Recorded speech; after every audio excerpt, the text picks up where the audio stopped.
Pakala beach అభివృద్ధి చేస్తాం మంత్రుల ప్రకటన.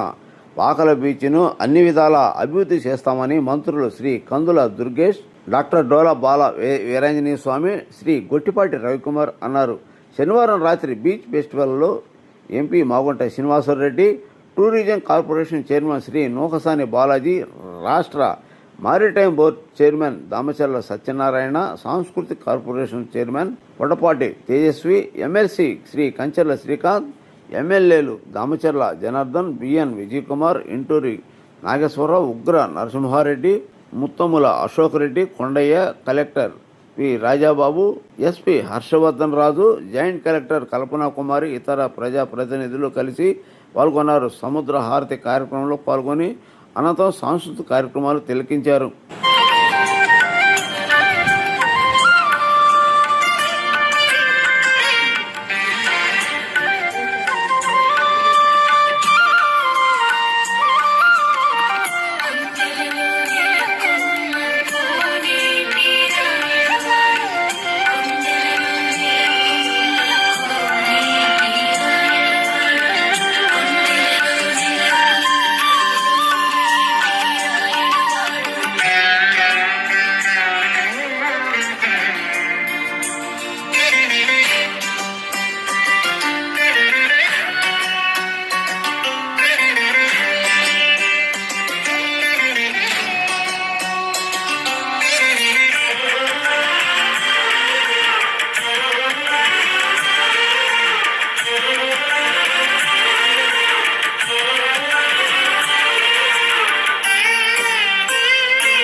ఫెస్టివల్ అంగరంగ వైభవంగా ప్రారంభమైంది. మరి ఈ రోజు ఈ కార్యక్రమానికి చేసినటువంటి మన honourable minister for social welfare doctor Dola Sri Bala Veeranjaneya Swamy ఎదురుగా గుండె నిలిపి స్వాతంత్ర శంఖారావాన్ని పూరించిన ఆంధ్రకేసరి టంగుటూరి ప్రకాశం పంతులు గారి పేరుతో వెలిసినటువంటి ఈ ప్రకాశం జిల్లాలో పాకల ప్రాంతంలో ఇక్కడ జరుగుతున్నటువంటి అద్భుతమైనటువంటి పాకల బీచ్ ఫెస్టివల్ కి ఇచ్చేసినటువంటి అందరికీ కూడా కళాకారులందరికీ కూడా సాదర స్వాగతం పలుకుతూ గోదావరి హారతి చూసాం, కృష్ణ హారతి చూసాం, ఇవాళ సముద్రుడికి హారతి ఇచ్చేటువంటి అద్భుతమైనటువంటి కార్యక్రమాన్ని చూసే అవకాశం కల్పించిన ఈ ప్రాంత నాయకులందరికీ కూడా ప్రత్యేకమైన ధన్యవాదాలు తెలియజేస్తున్నాను. ఒక అద్భుతమైనటువంటి కార్యక్రమం. నేను ఇక్కడికి వచ్చే ముందు ఇంత పెద్దగా ఉంటుందని ఊహించలేదు. ఇవాళ రాష్ట్రం నలుమూలలా కూడా మనం అనేక ఉత్సవాలను నిర్వహించుకుంటా ఉన్నాం. అందులో ఇవాళ ఈ పాకల బీచ్ ఫెస్టివల్ అనేది ఒక ప్రత్యేకతను సంతరించుకున్నటువంటి ఉత్సవంగా చెప్పవలసినటువంటి అవసరం ఎంతైనా ఉందనేటువంటి మాటను మనం చేస్తున్నాం. కారణం, ఇంత చిన్న ప్రాంతంలో రోడ్లు కిక్కిరిసిపోయినటువంటి ప్రాంతంలో సరిగ్గా వాహనాలు రావడానికి వీల్లేనటువంటి అడ్జాయినింగ్ రోడ్స్ ఉన్నటువంటి ఈ ప్రాంతంలో ఇంత పెద్ద సంఖ్యలో చేసినటువంటి మీ అందరికీ కూడా ప్రత్యేకమైన అభినందనలు తెలియజేస్తూ ఇవాళ ఆంధ్రప్రదేశ్ రాష్ట్రం కూటమి ప్రభుత్వం ఏర్పడిన తర్వాత ముఖ్యమంత్రి పరిపాలనాధ్యక్షులు శ్రీ చంద్రబాబు నాయుడు గారి నేతృత్వంలో ఉప ముఖ్యమంత్రి సాక్షాత్తు కళాకారులైనటువంటి శ్రీ పవన్ కళ్యాణ్ గారి యొక్క సపోర్ట్ తోటి పైన ప్రపంచంలోనే ముక్కు మనిషిగా పేరు పొందినటువంటి నరేంద్ర మోడీ గారి యొక్క ఆశీస్సులతోటి ఈ రాష్ట్రం డబుల్ ఇంజిన్ సర్కారుతో ముందుకెళ్తున్నటువంటి సందర్భం మీకు తెలియదు కాదు. ఒక పక్కన సంక్షేమ కార్యక్రమాల్ని, మరో పక్కన అభివృద్ధి కార్యక్రమాల్ని రెండింటినీ కూడా సమపాళ్లలో రంగరించి ఈ రాష్ట్ర ప్రజల యొక్క సంక్షేమం, అభివృద్ధి నిరంతరం చూస్తున్నటువంటి ఈ కూటమి ప్రభుత్వం మరో పక్కన ఈ రాష్ట్రానికి సంబంధించినటువంటి కళా సాంస్కృతిక వైభవం ఏదైతే ఉందో, ఇక్కడ ఉన్నటువంటి స్థానిక కళాకారుల యొక్క గొప్పతనం ఏదైతే ఉందో, అదే విధంగా మన తెలుగు కళాకారులు సినిమా రంగంలో కానీ నాటక రంగంలో కానీ ఉన్నటువంటి కళాకారుల యొక్క గొప్పతనం ఏదైతే ఉందో వాటన్నిటినీ కూడా విశ్వవ్యాప్తం చేయాలనేటువంటి ఆలోచనతో విశాఖ ఉత్సవం, విజయవాడ ఉత్సవం జరిగిన తర్వాత సత్యాగారు నాకు ఫోన్ చేసి మనం కూడా పాకల ఉత్సవం చేద్దాము, 14 శివరాత్రి కదా, ఆ రోజు ఎలా ఉందంటే దాని భక్తులు వస్తారు కదా అని చెప్పిన తర్వాత కలెక్టర్ గారితో మాట్లాడిన తర్వాత చేద్దామని ముందుకు వచ్చారు. మ్యారిటైమ్ బోర్డు నుంచి 50 లక్షల రూపాయలు, అదేవిధంగా బీసీ జనార్దన్ రెడ్డి గారు వారు సహకారం ఇచ్చారు. టూరిజం అండ్ కల్చర్ నుంచి మన లోకసాని బాలాజీ గారు బోర్డు చైర్మన్ గారు, అదేవిధంగా వాళ్ళ మినిస్టర్ కందుల దుర్గేష్ గారు కూడా టూరిజం డిపార్ట్మెంట్ నుంచి 50 లక్షల రూపాయలు సహకారం ఇచ్చారు ప్రైవేట్ మీడియా ద్వారా. జిల్లా కలెక్టర్ గారు అయితే వీటన్నిటికీ అదనంగా ఎంతైనా పర్వాలేదు ఏ విధంగా చేద్దామని చెప్పేసి ముందుకు వచ్చినందుకు ఈ జిల్లా యాజమాన్యం మొత్తాన్ని కూడా మనం ఈ కార్యక్రమాన్ని ఏర్పాటు చేసి ఎంత పెద్ద అందరికీ అభినందనలు ధన్యవాదాలు తెలియజేసుకుంటూ ఎస్పీ గారు అయితే ట్రాఫిక్ విషయంలో నేరో రోడ్స్ అని చెప్పేసి మా సమస్య అంతా కూడా ట్రాఫిక్ భయం అని చెప్పేసి అయినప్పటికీ కూడాను ఈ చిన్న గ్రామానికి వచ్చే రోడ్లలో భారీ ఎత్తున ట్రాఫిక్ కి వాళ్ళు సర్వేలెన్స్ పెట్టుకుంటూ ఇవన్నీ చేశారు. ఒకసారి తీసుకుంటే ఈ పాకల డెవలప్మెంట్ మా పెద్ద దామచర్ల గారు బకింగ్హామ్ కెనాల్ మీద బ్రిడ్జి నిర్మాణం ఆ రోజున చేయడంతో ముందు బీచ్ అనేదానికి ఏర్పాటు వచ్చింది. ఆ తర్వాత మనం 14-19లో ఈ రోడ్డుని విశాఖపట్నంలో నేను చదువుకున్నాను, సత్య చదువుకున్నాం, విశాఖపట్నంలో లాగా ఈ బీచ్ డెవలప్ చేయాలనే ఉద్దేశంతో ఆ రోజు టూరిజం నుంచి 30 లక్షలు పెట్టి బీచ్ అదేవిధంగా లైటింగ్ అవన్నీ ఏర్పాటు చేయడం జరిగింది.